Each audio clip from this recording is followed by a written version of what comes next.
మహిళా జర్నలిస్ట్ని అరెస్ట్ చేసినటువంటి అంశం అయితే మరి తెరపైకి లేటుగా వచ్చింది.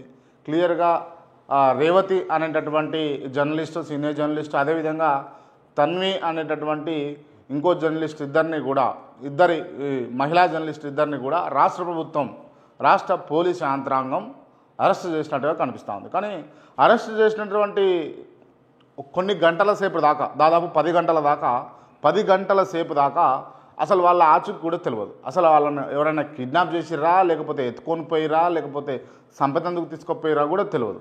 దాని తర్వాత ఆ రేవతికి సంబంధించినటువంటి జర్నలిస్ట్ సంబంధించినటువంటి లాయర్ విచారించినా కూడా చెప్పలేని పరిస్థితి. బట్ మొత్తానికి మరి నిన్ననైతే 14 రోజుల రిమాండ్ విధిస్తూ నాంపల్లి కోర్టు వారిని అయితే చంచల్గూడ జైలుకి అయితే తీసుకొని పోయారు. సో ఇది అసలు ఏం జరిగింది, ఎందుకు అరెస్ట్ చేసిరు అన్న అంశాలు మనం మాట్లాడుకోవాలి. ఎందుకు అంటే ఆ తన్వి అనేటటువంటి అమ్మాయి రెగ్యులర్గా బైట్స్ తీసుకుంటుంటుంది, పబ్లిక్ బైట్స్, పబ్లిక్ రెస్పాన్స్ ఏ విధంగా ఉన్నది అని. సో అందులో భాగంగా అదే మీడియాలో పనిచేస్తూ, పల్స్లో పనిచేస్తున్నటువంటి ఆమె ఒక ముసలాయన తీసుకుంది. ఆ ముసలాయన కూడా మాట్లాడిండు. వీళ్ళు మాట్లాడింది ఏం లేదు, వీళ్ళు తిట్టింది ఏమి లేదు, వీళ్ళు పెద్దగా నోరు బారేసుకొని మాట్లాడింది ఏం లేదు. కానీ అవతల మాట్లాడినటువంటి పెద్ద ఆయన ఆవేదనతోట లేకపోతే ఆవేశంతో మాట్లాడిండు.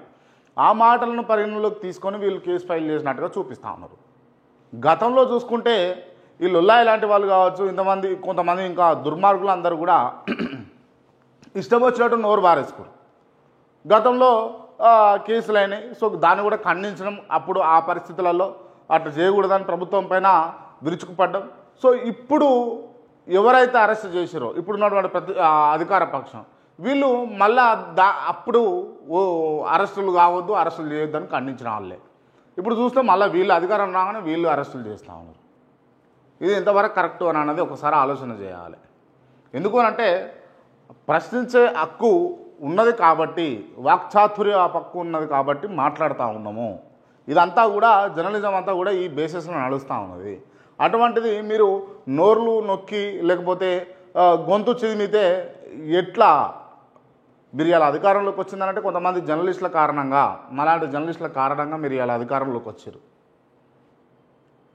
వాస్తవాలను మర్చిపోయి అంటే ఇక ఎవరు వ్యతిరేకంగా మాట్లాడితే వాళ్ళపైన విరుచుకుపడతా అని చెప్పడం, విరుచుకుపడేటట్టు నిర్ణయాలు తీసుకోవడం చాలా ఇబ్బందికరమైనటువంటి వాతావరణాన్ని మీకైతే సృష్టించబోతూ ఉంటుంది. ఎందుకు అంటే ఖచ్చితంగా మీరు ఆలోచన చేయాలి.